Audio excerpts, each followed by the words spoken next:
Hello everyone, आज इस video में हम डिस्कस करेंगे हाइड्रेशन एनर्जी। सॉल्वेशन एनर्जी क्या होता है, सॉल्वेशन एनर्जी और हाइड्रेशन एनर्जी में डिफरेंस क्या होता है, क्या क्या डिफरेंसेस है सॉल्वेशन एनर्जी और हाइड्रेशन एनर्जी में, सॉल्वेशन एनर्जी का टर्म कब यूज करेंगे, हाइड्रेशन एनर्जी कब यूज करेंगे, क्या क्या फैक्टर पे सॉल्वेशन एनर्जी और हाइड्रेशन एनर्जी डिफरेंट करता है, और एप्लीकेशन ऑफ हाइड्रेशन एनर्जी है। हाइड्रेशन एनर्जी के एप्लीकेशन पे ज़्यादा क्वेश्चन रहता है और इसके बेस पे कुछ क्वेश्चन को डिस्कस करेंगे जो प्रीवियस ईयर नीट वगैरह में आया हुआ है। तो पहले हम टॉपिक को समझते हैं, सॉल्वेशन एनर्जी या हाइड्रेशन एनर्जी। तो सबसे पहले सॉल्वेशन एनर्जी समझने और हाइड्रेशन एनर्जी को समझने से पहले हमको सॉल्बिलिटी समझना होगा। तो सॉल्बिलिटी क्या होता है, सॉल्बिलिटी किसको बोलते हैं? तो सॉल्बिलिटी बोलते हैं, जैसे अगर बोल रहे हैं शरबत बना रहे हैं, जैसे आपको बोला जा रहा है जो शरबत बना रहे हैं, तो शरबत बनाने में हम क्या करते हैं, शरबत बनाने में हम करते हैं क्या, पानी में किसको डिजोल्व करते हैं, सॉल्यूट को। तो सॉल्यूट को जब हम सॉल्वेंट में डिजोल्व करते हैं, इसी प्रोसेस को बोलते हैं सॉल्बिलिटी। तो सॉल्बिलिटी क्या है, कोई चीज को किसी में घुला रहे हैं। सॉल्बिलिटी क्या है, सॉल्यूट को हम किस में डिजोल्व कर रहे हैं, सॉल्वेंट में डिजोल्व कर रहे हैं, इसको हम बोलते हैं सॉल्बिलिटी। तो सॉल्बिलिटी का मतलब क्या है, जो सॉल्यूट है उसके सराउंडिंग्स में क्या है, सॉल्वेंट मॉलिक्यूल है। तो solubility is the process of surrounding the solute molecule by the solvent molecule. Solute molecule को कौन सराउंड कर रहा है, सॉल्वेंट। इस प्रोसेस को ही क्या बोलते हैं, सॉल्बिलिटी। और इस प्रोसेस को बोलते हैं सॉल्वेशन। और जो सॉल्वेशन है, अगर हम सॉल्यूट के जगह पे सॉल्यूट सेम रहे और अगर हम वाटर में किसी चीज को ऐड कर रहे हैं, सॉल्यूट को हम वाटर में ऐड कर रहे हैं, तो इसको हम बोलते हैं हाइड्रेशन एनर्जी।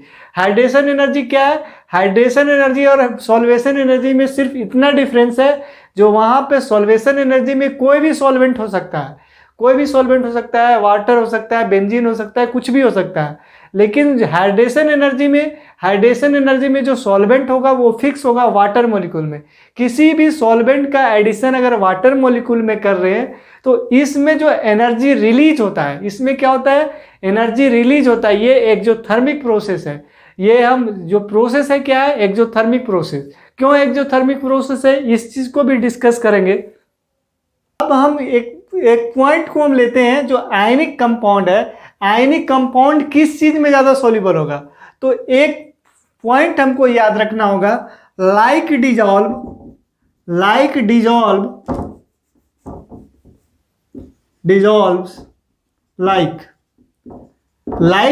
लाइक, जो जैसा है उसी टाइप में वो सॉल्युबल होगा। जिस तरह का सॉल्यूट है उसी तरह का सॉल्वेंट है, तो उसमें वो सॉल्युबल होगा। अगर पोलर सॉल्यूट है तो पोलर सॉल्वेंट में वो सॉल्युबल होगा, नॉन पोलर सॉल्यूट है तो नॉन पोलर सॉल्वेंट में वो सॉल्युबल होगा।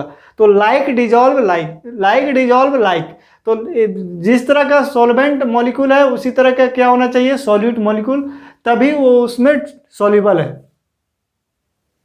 तो आयनिक कंपाउंड क्या होता है, आयनिक कंपाउंड पोलर होता है। आयनिक कंपाउंड्स क्या होता है, पोलर नेचर का होता है। पोलर नेचर का मतलब क्या, पोलर का मतलब क्या, इसमें दो पोल होता है। क्या होता है, इसमें दो पोल होता है, इसमें डायपोल मोमेंट जीरो नहीं होता है, इसमें पोलरिटी होता है। तो आयनिक मॉलिक्यूल क्या है, पोलर नेचर का है। तो ये किस तरह का सॉल्वेंट में डिजोल्व करेगा, तो आयनिक कंपाउंड जो है ये पोलर सॉल्वेंट में डिजोल्व करेगा। किस तरह का सॉल्वेंट में डिजोल्व करेगा, पोलर सॉल्वेंट में। और जो कोवलेंट कंपाउंड है किस तरह का सॉल्वेंट में डिजोल्व करेगा, ये डिजोल्व करेगा नॉन पोलर सॉल्वेंट में। किस तरह का सॉल्वेंट में डिजोल्व करेगा, नॉन पोलर सॉल्वेंट में। तो हाइड्रेशन एनर्जी क्या होता है, अभी हाइड्रेशन एनर्जी को समझते हैं।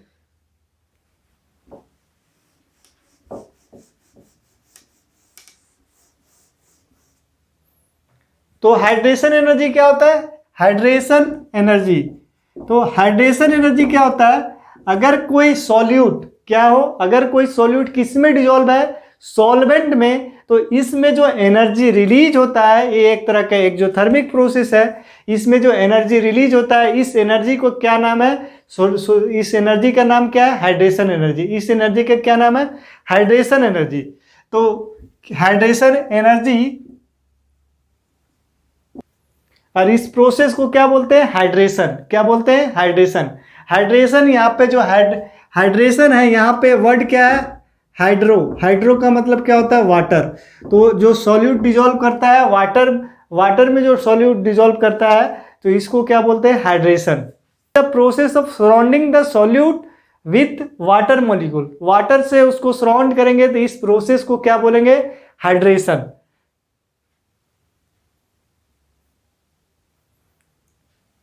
इन सॉल्बिलिटी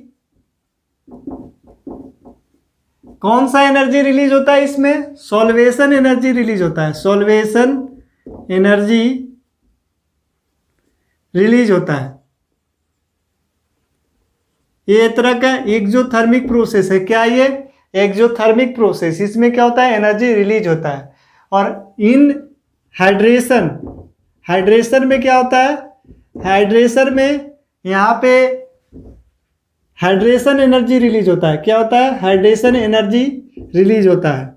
इसके लिए हाइड्रेशन और इसके लिए सॉल्वेशन। सॉल्वेशन एक जनरल टर्म है, हर सॉल्वेंट के लिए यूज होगा। और ये जो हाइड्रेशन है सिर्फ और सिर्फ किसके लिए स्पेसिफिक है? वो वाटर के लिए यूज होगा। तो हाइड्रेशन और सॉल्वेशन का मतलब समझ गए। अब हम देखते हैं जो सॉल्वेशन में, अब हम देखते हैं जो सॉल्वेशन में होता क्या है। तो जैसे एक आयनिक कंपाउंड लेते हैं NaCl, क्या है ये? NaCl। तो NaCl क्या है? ये आयनिक कंपाउंड है। तो इसको क्या कर रहे हैं? इसको हम किस में कन्वर्ट कर रहे हैं? ये सॉलिड है। इसको जब ये किस में कन्वर्ट, ये किस में कन्वर्ट हो गया? Na+ गैसियस और ये Cl- गैसियस। इसमें जो एनर्जी रिक्वायर्ड होगा, इसका जो इस एटम में चेंज करने के, इसको जो गैसियस एटम में चेंज करने के लिए एनर्जी जो रिक्वायरमेंट होगा, इस एनर्जी को क्या बोलते हैं? लाइटिस एनर्जी। क्या बोलते हैं? लाइटिस एनर्जी। तो लाइटिस एनर्जी क्या है? जो सॉलिड जो आयनिक कंपाउंड है, इस सॉलिड आयनिक कंपाउंड है, इसको किस में स्प्लिट करना है? इसमें आयंस में स्प्लिट करने में जो एनर्जी का रिक्वायरमेंट होगा, ये आयंस में कन्वर्ट करने के लिए, जो गैसियस आयंस में कन्वर्ट करने के लिए जो एनर्जी का रिक्वायरमेंट होगा, उसी को क्या बोलते हैं? लाइटिस एनर्जी। तो ये क्या हुआ? लाइटिस एनर्जी। अब क्या होगा? जो ये जो गैसियस कैटायन है, ये गैसियस कैटायन है, जब इसको हम वाटर में डिजोल्व करेंगे, किस में डिजोल्व करेंगे? वाटर में। जब इसको हम डिजोल्व करेंगे, जब वाटर में हम इसको डिजोल्व करेंगे, तो इसमें से एक एनर्जी रिलीज होगा। क्या? कौन सा एनर्जी होगा? इसको बोलेंगे हाइड्रेशन एनर्जी। कौन सा एनर्जी? Hydration energy. तो ये आयंस के सराउंड कौन करेगा? Water molecule. इसको भी कौन सराउंड करेगा? इसको भी H2O, इसको भी H2O। इसको कौन सराउंड करेगा? H2O। तो H2O क्या करेगा? कैटायन हो या एनायन, कैटायन एनायन को क्या करेगा? सराउंड करेगा। ये क्या करेगा? एनायन को भी H2O सराउंड करेगा।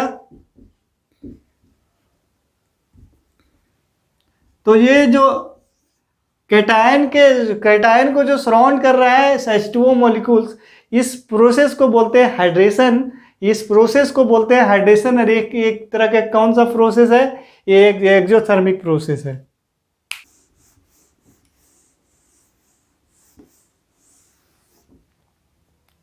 अब हम डिस्कस करेंगे कि किस किस फैक्टर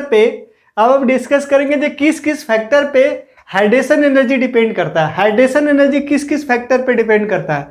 तो हाइड्रेशन एनर्जी ये किस किस फैक्टर पे डिपेंड करता है?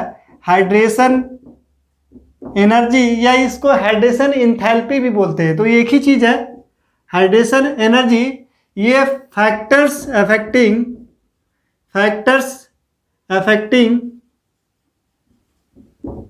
Hydration energy. हाइड्रेशन एनर्जी को कौन कौन सा फैक्टर अफेक्ट करता है? तो पहला फैक्टर क्या है? Dielectric constant. First factor क्या है?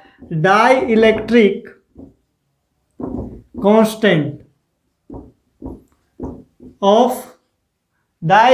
Constant of solvent. तो सॉल्वेंट का जो डाइलेक्ट्रिक कांस्टेंट है, ये डिपेंड कर, सॉल्वेंट का जो डाइलेक्ट्रिक कांस्टेंट है इस पे डायरेक्टली प्रोपोर्शनल है। सॉल्वेंट का डाइलेक्ट्रिक कांस्टेंट के ये डायरेक्टली प्रोपोर्शनल है। डाइलेक्ट्रिक कांस्टेंट हम नहीं समझ रहे, डाइलेक्ट्रिक कांस्टेंट क्या होता है? तो डाइलेक्ट्रिक जो कांस्टेंट होता है, ये मेजर होता है पोलैरिटी का। ये क्या होता है? ये मेजर होता है पोलैरिटी का। पोलर सॉल्वेंट जो है उसका पोलैरिटी ज्यादा है, तो उसका डाइलेक्ट्रिक कांस्टेंट क्या होगा? ज्यादा। तो डाई इलेक्ट्रिक कॉन्स्टेंट अगर ज़्यादा है, greater dielectric constant, greater dielectric constant, तो उसका पोलैरिटी क्या होगा, ज़्यादा होगा। उसका पोलैरिटी क्या होगा, ज़्यादा होगा। और जब उसका पोलैरिटी ज़्यादा होगा, जब उसका पोलैरिटी ज़्यादा होगा, तो पोलैरिटी ज़्यादा होने से क्या होगा, पोलैरिटी, वो ज़्यादा पोलर है तो वो क्या है, ज़्यादा पोलर है। ज़्यादा पोलर है तो उसका हाइड्रेशन एनर्जी क्या होगा, ज़्यादा होगा। ज़्यादा पोलर है तो उसका हाइड्रेशन एनर्जी क्या होगा, ज़्यादा होगा। क्योंकि जो है, अगर डाई इलेक्ट्रिक कॉन्स्टेंट ज़्यादा है तो उसका पोलरिटी ज़्यादा है, और पोलरिटी ज़्यादा है तो उसका हाइड्रेशन एनर्जी ज़्यादा है, और उसका हाइड्रेशन एनर्जी ज़्यादा है तो उसका सॉल्बिलिटी भी क्या है, ज़्यादा है। तो डाई इलेक्ट्रिक कॉन्स्टेंट के डायरेक्टली प्रोपोर्शनल क्या होता है, hydration energy. Hydration energy directly proportional क्या होता है, डाई इलेक्ट्रिक कॉन्स्टेंट जो है ये हाइड्रेशन एनर्जी के क्या होता है, डायरेक्टली प्रोपोर्शनल। अगर डाई इलेक्ट्रिक कॉन्स्टेंट बन रहा है तो उसका हाइड्रेशन एनर्जी क्या होगा, बढ़ेगा। दूसरा फैक्टर है क्या, चार्ज ऑफ आयन। अगर चार्ज डेंसिटी ज़्यादा है तो उसका क्या है, हाइड्रेशन एनर्जी ज़्यादा है। हाइड्रेशन एनर्जी में क्या होता है, जो चार्ज अगर ज़्यादा है तो इसमें जो वाटर मॉलिक्यूल जो सराउंड करेगा, वो ज़्यादा इसमें वाटर मॉलिक्यूल सराउंड करेगा। तो अगर किसी कैटायन का चार्ज डेंसिटी ज़्यादा है तो उसमें जो वाटर मॉलिक्यूल जो हाइड्रेशन होगा, उसमें हाइड्रेशन होगा, इसमें वाटर मॉलिक्यूल जो इसमें सराउंड करेगा, इसके आसपास जो वाटर मॉलिक्यूल रहेगा क्या रहेगा, ज़्यादा रहेगा। Dielectric constant of solvent. दूसरा फैक्टर है चार्ज ऑफ आयन। तीसरा फैक्टर है साइज ऑफ आयन। क्या है तीसरा फैक्टर, तीसरा फैक्टर क्या है, साइज ऑफ आयन। तो साइज ऑफ आयन के क्या है, इन्वर्सली प्रोपोर्शनल। अगर किसी का साइज ज़्यादा है तो उसका हाइड्रेशन एनर्जी क्या होगा, कम होगा। तो हाइड्रेशन एनर्जी ये इन्वर्सली प्रोपोर्शनल होता है साइज ऑफ आयन के क्या होता है, इन्वर्सली प्रोपोर्शनल। अगर हम बोलें lithium plus, sodium plus, potassium plus और रुबिडियम प्लस और सीजियम प्लस, ये सारा कैटायन है, इसमें तो चार्ज सेम है। और अब आपको पूछ रहे हैं जे इसमें किसका हाइड्रेशन एनर्जी ज़्यादा होगा, किस में ज़्यादा वाटर मॉलिक्यूल सराउंड करेगा। तो किस में वाटर मॉलिक्यूल ज़्यादा सराउंड करेगा, क्योंकि यहाँ पे चार्ज डेंसिटी इसका क्या है, ज़्यादा। लिथियम जो है ये छोटा साइज का है, यहाँ पे सोडियम इससे बड़ा साइज का है। ये सोडियम है, ये क्या है, सोडियम जो है ये बड़ा साइज का है, पोटासियम और बड़ा साइज का है, और रुबिडियम और बड़ा साइज का है। तो जैसे जैसे इधर जा रहे हैं, डाउन द ग्रुप जा रहे हैं, तो कैटायन का जो साइज है ये क्या हो रहा है, इंक्रीज कर रहा है। साइज क्या हो रहा है, बढ़ रहा है।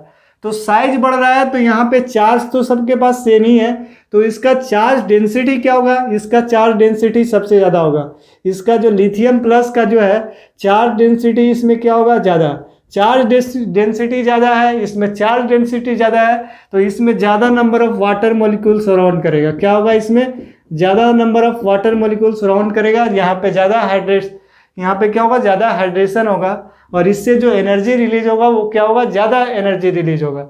लेकिन इस केस में क्या होगा, इससे कम होगा। इस केस में और कम होगा, कम वाटर मॉलिक्यूल इसमें सराउंड करेगा, और इसमें और करेगा। तो इसका जो हाइड्रेशन एनर्जी का ऑर्डर है, ये इसका ऑर्डर है। क्या है ये ऑर्डर है हाइड्रेशन एनर्जी का। तो यहाँ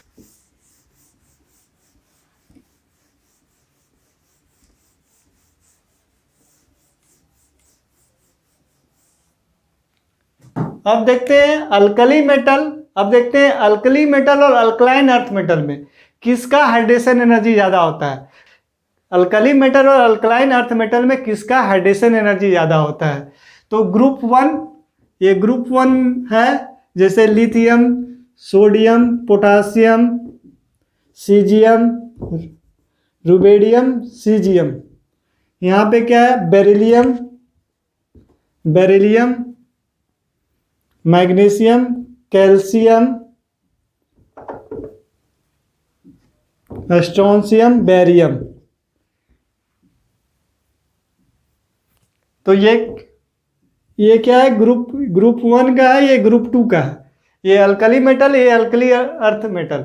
तो इसका जो कॉमन ऑक्सीडेशन स्टेट या इसका जो कैटायन जो बनता है, ये +2 ऑक्सीडेशन स्टेट होता है। इसका जो कैटायन है, इसका ऑक्सीडेशन स्टेट क्या है, +2। और यहाँ पे क्या है, +1, यहाँ पे क्या है, +1 +1 +1 +1। तो इधर से इधर जा रहे हैं तो क्या हो रहा है, साइज डिक्रीज कर रहा है। क्या हो रहा है, पहला फैक्टर साइज डिक्रीज कर रहा है, और यहाँ पे चार्ज इंक्रीज कर रहा है। तो किसका चार्ज, जो हाइड्रेशन एनर्जी है, ये किसके डायरेक्टली प्रोपोर्शनल है, चार्ज के, और इन्वर्सली प्रोपोर्शनल है किसका, साइज का। इसी को क्या बोलते हैं, इसको बोलते हैं चार्ज डेंसिटी। तो किसका सबसे ज़्यादा चार्ज डेंसिटी होगा, तो चार्ज डेंसिटी किसका ज़्यादा होगा, तो ये जो ग्रुप टू का एलिमेंट है, इसका हाइड्रेशन एनर्जी क्या होता है, ज़्यादा होता है किससे, ग्रुप 1 से। ग्रुप 1 से हाइड्रेशन एनर्जी किसका ज़्यादा होता है, ग्रुप 2 का।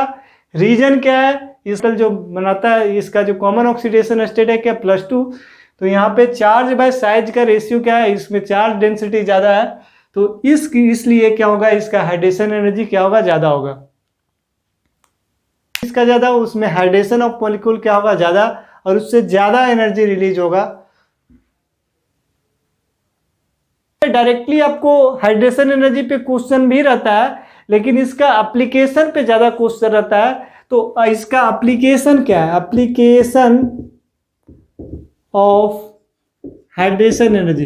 तो पहला एप्लीकेशन क्या है, size of hydrated ion, size of hydrated ion, पहला फैक्टर।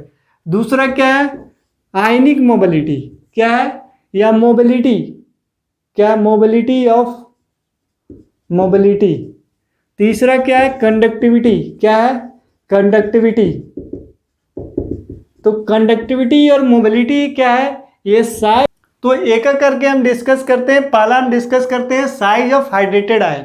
तो हाइड्रेटेड आयन का साइज, तो अगर ये लिथियम प्लस है, उसके बाद क्या है, सोडियम प्लस है, पोटासियम प्लस है। तो अगर हम बोले जो साइज ऑफ हाइड्रेटेड आयन, यहाँ पे एक्वस लिखा हुआ है, एक्वस लिखा हुआ है, मतलब क्या, यहाँ पे ये जो आयंस है ये क्या है, हाइड्रेटेड है। क्या है ये, हाइड्रेटेड। तो यहाँ पे एक्वस लिखा हुआ है, तो ये इसका मतलब क्या हुआ, हाइड्रेटेड है। तो अब इस केस में क्या देख रहे हैं, जो किसका साइज ज़्यादा होगा, किसका साइज ज़्यादा होगा, हाइड्रेटेड आयन का साइज किसमें ज़्यादा, हाइड्रेटेड आयन का साइज किसका ज़्यादा होगा। तो हाइड्रेटेड आयन का साइज अगर देखें तो जिसका चार्ज डेंसिटी ज़्यादा होगा, जिसका चार्ज डेंसिटी ज़्यादा होगा, उसमें ज़्यादा number of water molecule surround करेगा। तो उसमें ज़्यादा number of water molecule surround करेगा, तो इस यहाँ पे वाटर मॉलिक्यूल क्या होगा, ज़्यादा सराउंड करेगा। तो जो छोटा कैटायन है बड़ा हो जाएगा, जो छोटा कैटायन है उसका साइज क्या होगा, बड़ा हो जाएगा। और इस केस में जो छोटा कैटायन है उसका साइज क्या होगा, बड़ा हो जाएगा। और ये ऑर्डर होगा क्या, हाइड्रेटेड आयन का साइज का। तो हाइड्रेटेड आयन का जो साइज है ये किसके डायरेक्टली प्रोपोर्शनल है, ये हाइड्रेटेड आयन का साइज, हाइड्रेटेड आयन का जो साइज है, हाइड्रेटेड आयन का अगर साइज पूछे क्वेश्चन में आपको मेंशन रहेगा, एक्वस लिखा हुआ है कि गैसियस लिखा हुआ है। तो गैसियस लिखा हुआ है, अगर यहाँ पे क्या रहता है, लिथियम प्लस, यहाँ पे क्या रहता है, सोडियम प्लस, यहाँ पे क्या रहता है, पोटासियम प्लस, तो ये इसका ऑर्डर होता है, यहाँ पे गैसियस रहता। तो अगर आपको एक्वस लिख के क्वेश्चन में दिया हुआ है, तो उस केस में जो ऑर्डर होता है, जो लिथियम का क्या होता है, डाउन द ग्रुप क्या होता है, डाउन द ग्रुप क्या होता है, साइज बढ़ता है। लेकिन हाइड्रेटेड आयन के केस में किसमें सबसे ज़्यादा नंबर ऑफ वाटर मॉलिक्यूल रहेगा, तो सबसे ज़्यादा मॉलिक्यूल रहेगा लिथियम प्लस में। क्यों, क्योंकि इसमें चार्ज डेंसिटी ज़्यादा है, तो इसमें वाटर मॉलिक्यूल ज़्यादा सराउंड करेगा। और इसमें इसका हाइड्रेशन, इसमें इसका जो साइज होगा वो क्या होगा, बड़ा हो जाएगा। जैसे ये लिथियम है, इसमें क्या होगा, H2O H2O H2O, तो इसका साइज क्या होगा, बड़ा हो जाएगा। तो सबसे बड़ा किसका साइज होगा, तो लिथियम प्लस का होगा। तो साइज ऑफ जो हाइड्रेटेड आयन है ये इस तरह डिपेंड करता है। तो इसका मतलब क्या, ये चार्ज डेंसिटी कम, तो उसमें मॉलिक्यूल्स ऑफ वाटर क्या होगा, less molecule of water surround, less water molecule surrounded. अगर चार्ज डेंसिटी कम है तो उसमें वाटर मॉलिक्यूल कम सराउंड करेगा और उसका साइज क्या होगा, छोटा होगा। अब मोबिलिटी और कंडक्टिविटी देखते हैं। तो मोबिलिटी जो हम चेक करेंगे, जब भी हम मोबिलिटी चेक करेंगे इन एक्वस मीडियम, किसमें, वाटर में चेक करेंगे। जो आयंस का मोबिलिटी वाटर में किस तरह है, किस आयन का मोबिलिटी ज़्यादा है। तो मोबिलिटी जब भी हम चेक करेंगे तो क्या है, यहाँ पे लिथियम प्लस है, सोडियम प्लस है और यहाँ पे पोटासियम प्लस है। इस केस में मोबिलिटी किसका ज़्यादा होगा, तो जो छोटा है वो उसका मोबिलिटी क्या होगा, जो छोटा होगा ज़्यादा होगा और जो बड़ा है उसका मोबिलिटी क्या होगा, कम होगा। तो एक्वस के केस में कौन छोटा है, पोटासियम आयन या फिर जो ये रुबिडियम है, ये क्या है, सीजियम है। तो जो सीजियम आयन है ये क्या है, इसका साइज क्या है, छोटा है, क्योंकि इसमें वाटर मॉलिक्यूल सराउंड क्या किया है, कम वाटर मॉलिक्यूल सराउंड किया है। तो इसका मोबिलिटी क्या है, जो छोटा आदमी होता है, जो मोटा आदमी होता है वो इजीली मूव नहीं कर सकता है। जो मोटा आदमी है वो इजीली मूव नहीं कर सकता है और जो छोटा आदमी है वो इजीली मूव कर सकता है। तो इसमें छोटा कौन है, छोटा है लिथियम प्लस, तो इसका मोबिलिटी, इसमें छोटा कौन है, सीजियम प्लस, तो इसका मोबिलिटी क्या होगा, ज़्यादा होगा। इसका मोबिलिटी क्या होगा, ज़्यादा। इस केस में मोबिलिटी किसका कम होगा, तो लिथियम प्लस का। क्वेश्चन में देख लेना है जो एक्वस लिखा हुआ है और आयनिक मोबिलिटी पूछ रहा है, तो जिसका जो साइज क्या होगा, छोटा होगा, वही क्या होगा, ज़्यादा मोबाइल होगा, वो ज़्यादा इजीली मूव कर सकता है। तो छोटा जो है वो ज़्यादा मूव कर सकता है, ज़्यादा उसका मोबिलिटी होगा। जो मोटू है उसका मोबिलिटी क्या होगा, कम होगा। थर्ड फैक्टर है कंडक्टिविटी। कभी कभी आपको कंडक्टिविटी के बारे में भी पूछ सकता है। तो कंडक्टिविटी भी जो हम चेक करेंगे वो भी किस में चेक करेंगे, एक्वस मीडियम में। तो कंडक्टिविटी भी किसके डायरेक्टली प्रोपोर्शनल है, ये भी 1 साइज के क्या है, साइज ऑफ आयन के इन्वर्सली प्रोपोर्शनल है। ये भी साइज ऑफ आयन के इन्वर्सली प्रोपोर्शनल है। तो अगर बोले जो कंडक्टिविटी किसका ज़्यादा होगा, तो कंडक्टिविटी का भी वही ऑर्डर होगा। जैसे ये लिथियम प्लस एक्वस में है और यहाँ पे के प्लस एक्वस, उसके बाद क्या है Na प्लस एक्वस, यहाँ पे के प्लस एक्वस और यहाँ पे क्या है सीजियम प्लस एक्वस। तो इस कंडक्टिविटी ज़्यादा है। तो किसका कंडक्टिविटी ज़्यादा है, तो ये सीजियम प्लस जो है इसका कंडक्टिविटी ज़्यादा है। कंडक्टिविटी क्यों ज़्यादा है, क्योंकि इसका आयनिक कंडक्टिविटी ज़्यादा है। ये फ्रीली मूव कर सकता है, तो फ्रीली मूव कर सकता है तो इसका जो आयनिक कंडक्टिविटी, इसका जो कंडक्टिविटी है वो भी क्या होगा, ज़्यादा होगा।